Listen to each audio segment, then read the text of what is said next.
Hello there, I'm Eamonn Holmes, and you're now going to see part 2 of my interview with Sean Dyche in my series, Eamonn and the Gaffers. You can watch all of this on the Facebook page, you can listen to it on the podcast, or on my Eamonn and the Gaffers YouTube page. So let's hear more from the manager of Burnley.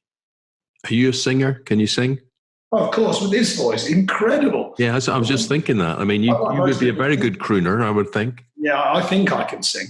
Don't worry about that. My daughter always canes me because I sing. I'm not bad with sort of roughly the tune and stuff, but I sing terrible words that have nothing to do with the song. So she always canes me for a pub singing. And I actually believe I can sing. So she says, Dad, you actually sing like you really think you can sing? I go, yeah, I know it. I'm a frustrated star. You know, I thought I'd love to be on stage, but I just haven't got any talent whatsoever. So I do sing like I really mean it. Like I actually sing like I'm singing the altar. You're like me. I think I could sing, but I never remember the words. So you make them up. You make them up, and then your kids laugh at you. You're saying, yeah. Now, talking about your kids, you have a boy and a girl. Do they both play football, or does one play football? Or no? So my daughter's got no interest in football, really. My lad plays. He's a scholar at Northampton Town, so he's recently got in. He's only a first year, so he's felt the hit from this because he was loving it. He just loves going out there playing, so he's felt the hit from this without a doubt. So how does that work then? Because if you're anything like my kids, and any advice I would try to give them about anything, they're very dismissive of it. How difficult is it, you being you having done what you've done, does he take your advice or not?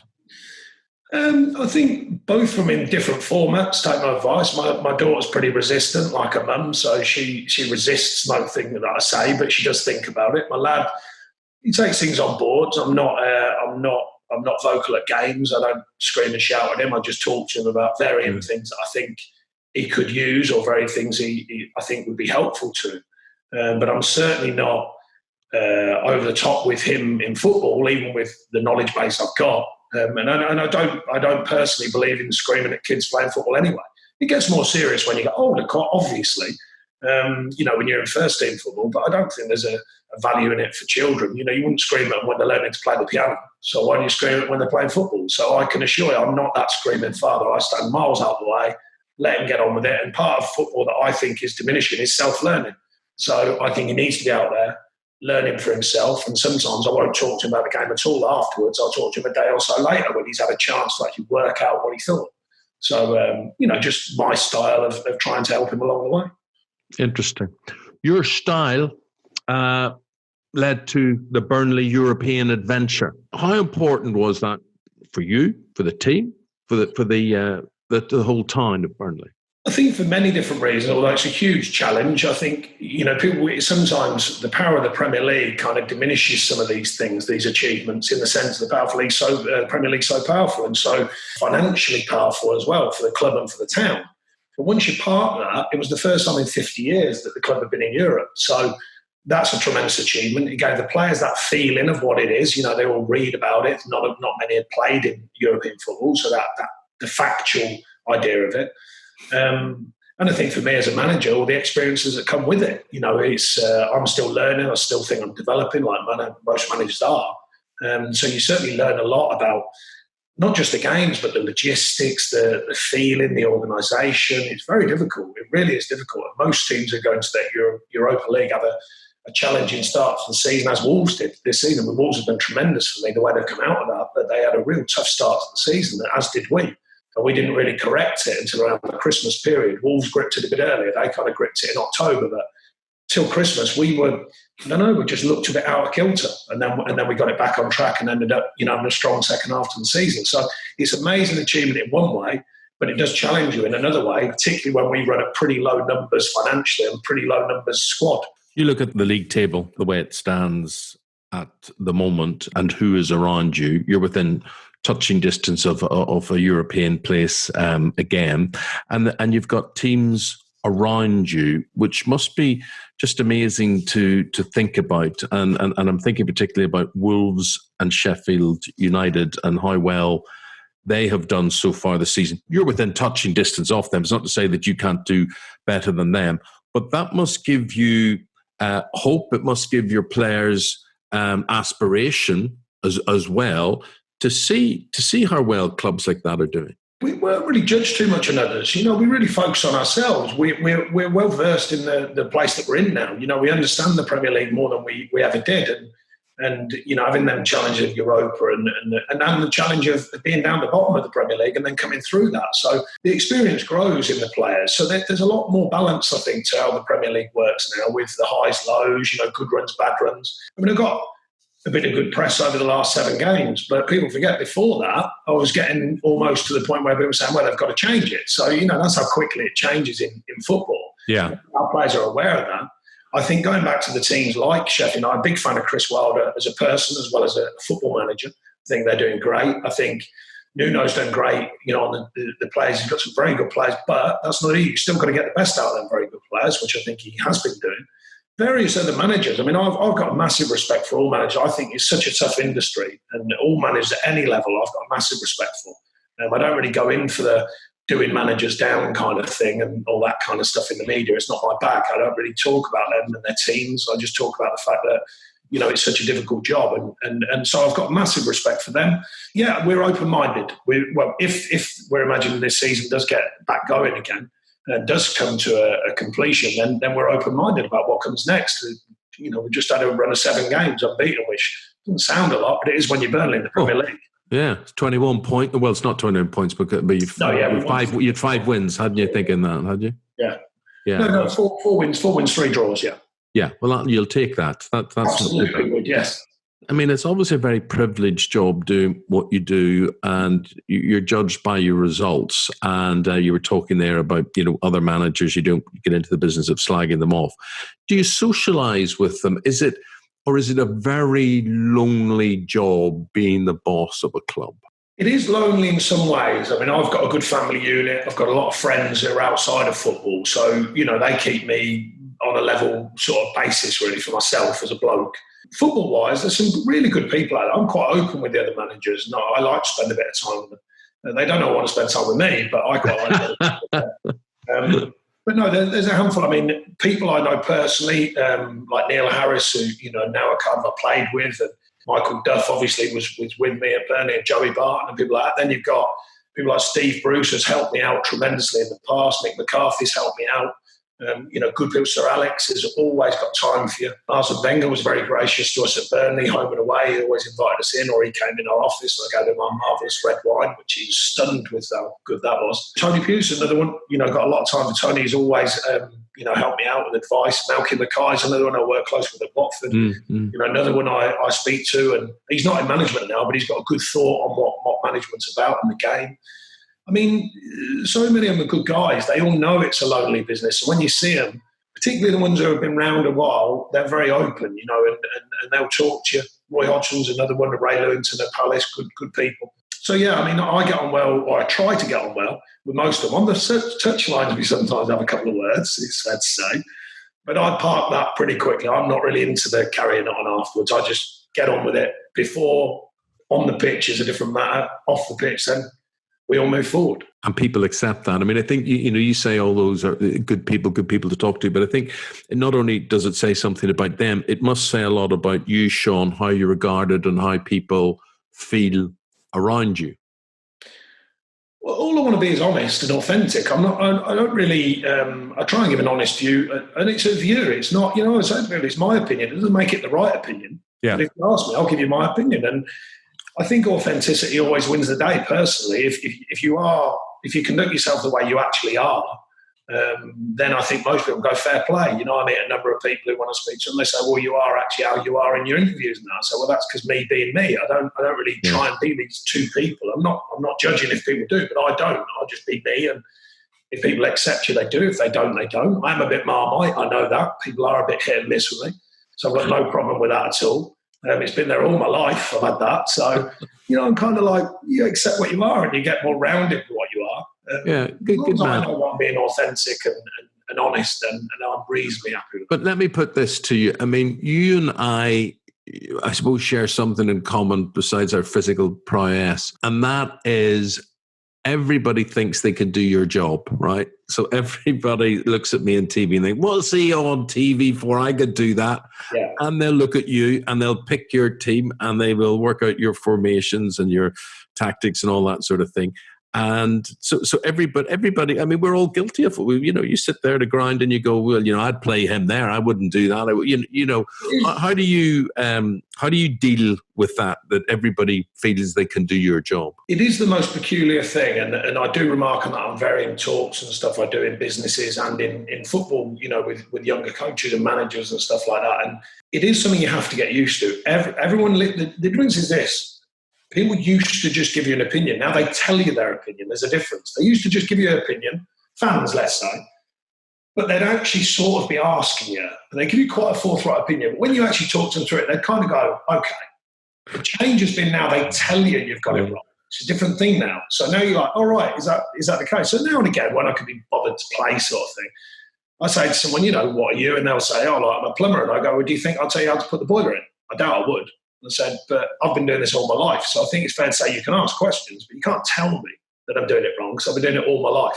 So there's a difference. And only when I'm playful, I'm not being offensive to anyone because it's that kind of sport. And, but I wonder, do they realise they're being offensive to you with all of that? It's not that, and I'm sure you would agree with me on this. I think football supporters, they're incredibly knowledgeable. They're actually they will know facts and figures that you probably won't ever want to know. So they're smart people. They're passionate people. I think the difference is as well, you're in charge of something they feel they own as well. So they're probably entitled to their opinions, but they're not short in coming forward with them, are they?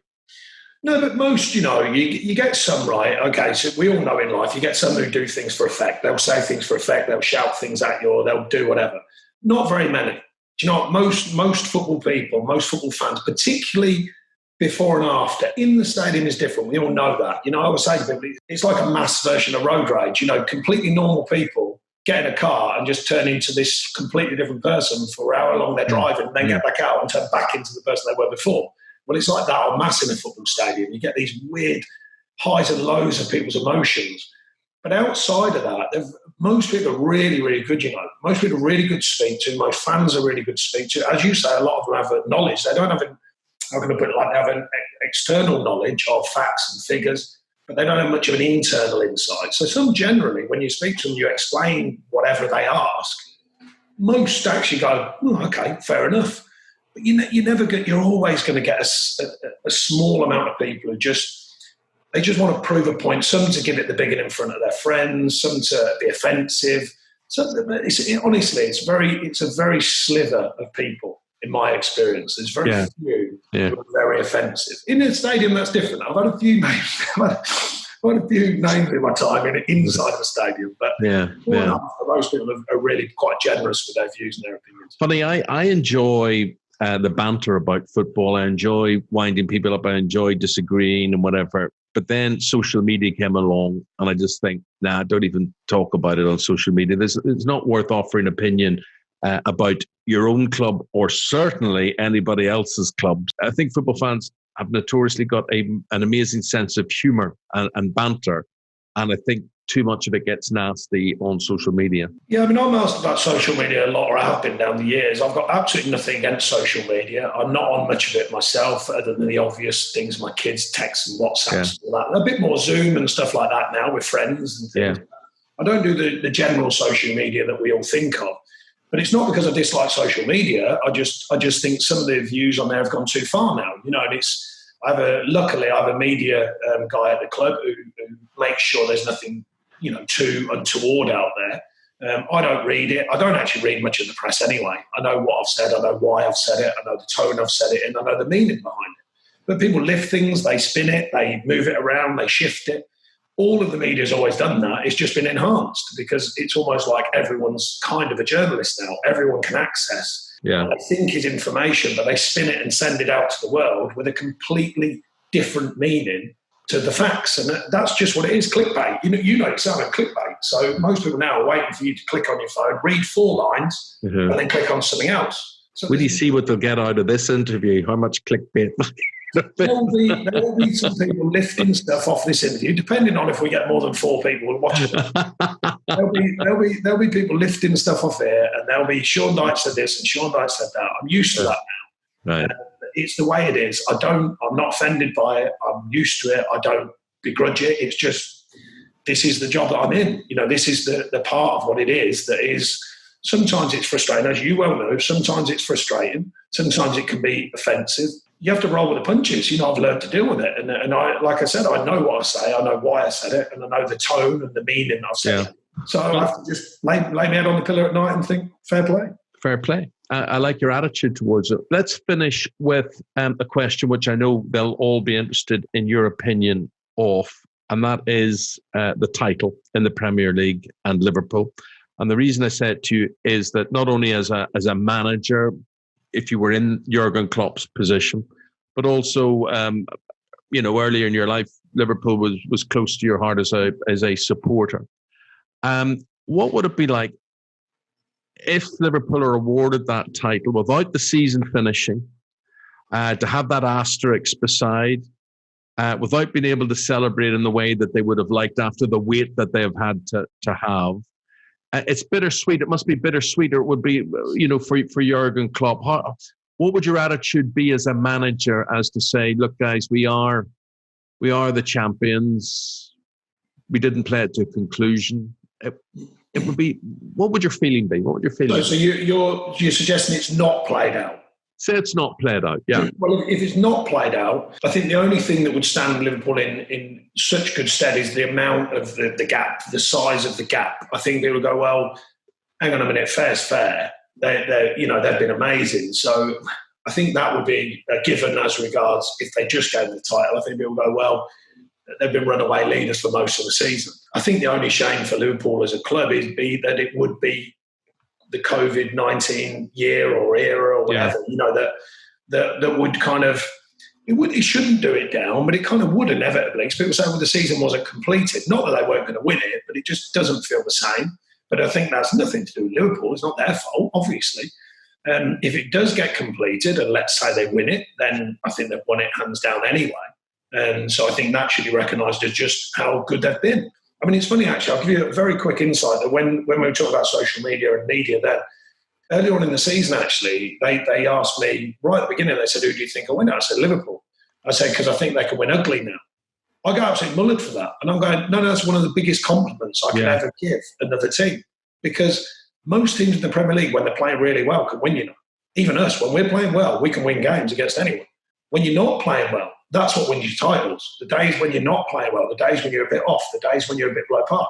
It's the biggest compliment I've ever given another manager, I think. And I got absolutely cane for it. They're like, oh, he said they can't play, they're doing this. I was like, no, I didn't at all. I said they've learned to win the ugly, tight games, and that's what will win them the title. And they have, of course. So I've been quite pleased with that, actually. I've been quite pleased with that statement. And contrary to that, the teams who are at the bottom, would they, that was, if the season was not completed, would relegation be fair to bring that about? Because, we all know how relegation battles can go, but would there be a point system worked out and therefore they would have to accept that? Or what do you feel about relegation? I think I'm very fortunate that that's not going to be my decision, because I think it's a really, really incredibly tough thing to have to go through for the powers that be if the season doesn't get concluded. I think it's tough every way you look at it. It's tough if teams went down. It's tough if they come up and they haven't finished the season with the championship. I'm very pleased that it's not my decision, because I think that's a really, really hard decision. I mean, nowhere near as big as the decisions that are getting made across the world, but in our world of football, that is an incredibly powerful thing to have to go through. So I'm going to have to balance that one out by saying I'm just thankful it's not me that's going to have to make them decisions. Yeah. But we hope it does get played out, because if it gets played out, I think everyone has a level playing field to find a way. As I mentioned earlier, you're a professional footballer, you're a professional outfit. Whatever the challenge is, it's your job and our job at Burnley to find a way of producing performances that can win games. So that's my clear focus if it goes ahead. So the way it is at the moment, are you like a caged tiger? Do you just, do you want to get out there? Do you want to get back, or What's your gut feeling as to what will happen? It's kind of, just for me as an individual, it's kind of quite interesting. I live in 2 places, so it's been really the only bonus of any of this for me is that been spending time with my family, spending time with my kids, sort of getting that real connection, because I spend a lot of time with them at the moment, obviously. And it's the first time in probably my life either being a player, I mean, less so as a player, but certainly as a manager, because it's been pause rather than a finish. It's actually kind of been quite refreshing. I've not really overthought about football at all. I've done plenty of thinking about jet washing and biking and cutting trees down in my garden. I haven't done that much about football. And I mean it sincerely. You know, at the end of the season, to give you an example, normally you finish the season, you have about a week when you take a deep breath, and then it's back to, right, what are we going to do next season? This is not like that. This is just on hold. So therefore, it's the first time in a long time I've actually not thought about football. But it is fair to say, balance that. The last 10 days, 2 weeks, I've been getting quite itchy again now. I'm like, come on, I need this to, get that going. I want to be out there. I want to be working again. So, but for the first sort of 3-4 weeks, to spend a bit of real, actual quality time with my kids and actually listen to them wholeheartedly, rather than that thing at the back of your mind going, right, we've got to play there, we've got to do this, we've got to do that. That's been quite refreshing. I've enjoyed that. It's been a luxury. And as for next season, would we need a pre-season? If we were to play in June, the season was to be completed, would we be needing a pre-season to kick off again, or what's your view? I still think the powers that be will give a window for players to have a break. I think they will still need it. Let's face it, this is a break of sorts, but it's not the same. They're all on lockdown. Everyone's following the same protocols, or should be, of course. Then I think there will be a break. It might be a smaller break, quite obviously. Players normally, forgetting about international tournaments and stuff, normally get about 7 weeks. Maybe it's 3 or 4 weeks, I don't know. Yeah. Later starts the season, but therefore don't forget probably a shorter pre-season. I don't think you'd need, like normally we'd do about 5.5, 6 week pre-season. I don't think you'd probably need that. I think you could probably move things on a little bit quicker. But anyway, this is all, at the moment, this is all for the powers that be to guide us on. Many, many different ideas out there, as you well know, but no fact yet. So we're waiting on the fact. Yeah. And while you're waiting, what are you watching on TV? Have you watched that Celebrity SAS yet? No. Do you know what? I'm not a mad TV fan. I watch lots of films, some documentaries. I'm not mad on TV, but the things I have got into. So I've done Gangs of London. I've been on that. Last year, when I had an operation on my back, I had 3 days laying down. I did Game of Thrones in 3 days, which was fantastic. You did the whole lot of. I had to lay down. I had an operation on my back, and unfortunately, I had a cerebral fluid leak, so I had to lay down to take the pressure off it. And I did the whole lot in 3 days, which was exceptional.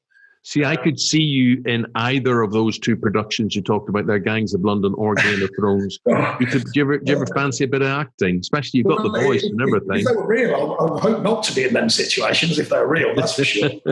Killing Eve, I'm up to date with Killing Eve. Malcolm McCarthy, my mate, he's told me loads of stuff. He likes all that, so The Wire, and I mean, they're old now, but he said they're really good. Homeland just finished at the weekend. That was the first one, but weirdly, you go in and out of these things. I remember watching the first Homeland and really loving it, and then sort of coming away from it. And yeah, I think I got a bit ropey in the middle. But here, even if you just watch this last series, I think this was the best series. I think it was really, really good.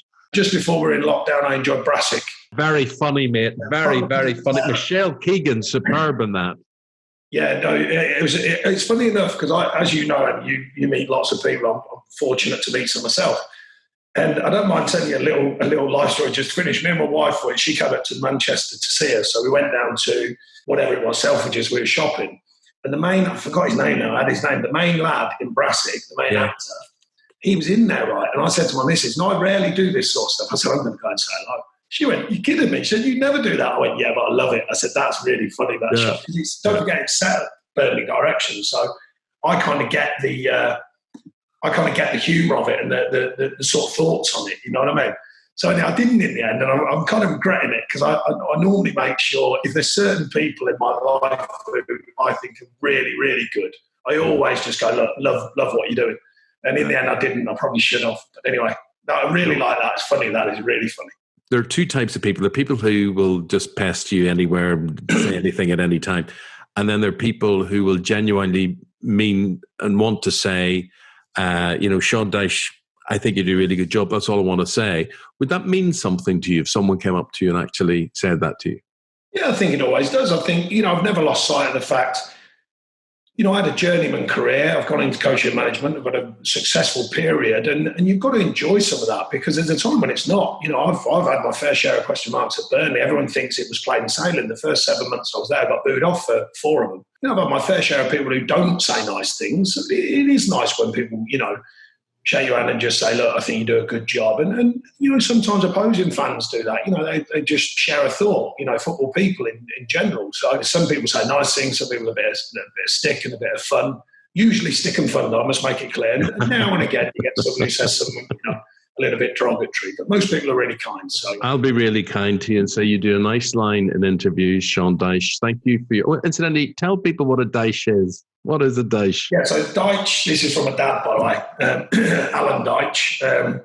He looked into this with me when he retired. He looked into this with the name. So Dyche is from the German and Dutch dyke diggers. There you are. From late 1800s, I think it was late 1800s. So the biggest collection of Dyches in Canada, northern Canada, I think it's northern Canada. That's the biggest collection of Dyches. Well, I tell you what, for a dyke digger, you haven't done bad, my friend. A pleasure talking to you. And you. Whatever way the season turns out, I hope it goes well for you. You and the family, keep safe and well. And thanks for your time. Thank you. Take care. Thank you very much. Thank you.